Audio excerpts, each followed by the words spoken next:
Hey guys, back to our channel Take 2. Today in this video, I'm going to show you guys how you can hide Viber online status. So let's just get started.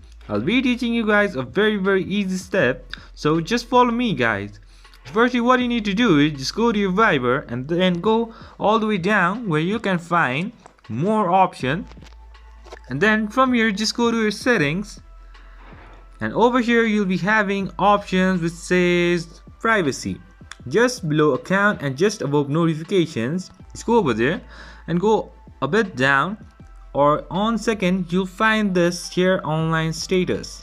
So now it's ticked, so just press on it and it will be unticked, and now your online status will not be shared guys. So that's pretty much guys, that's how you do it. I hope this video is helpful for you guys. So thank you for watching our video guys. If you like our video, please leave a like and do not forget to subscribe our channel and also hit the bell icon so you never miss an update from us. If you have any queries, just comment down below guys. I'll see you guys again in our next video. Till then, stay safe guys. Thank you for watching.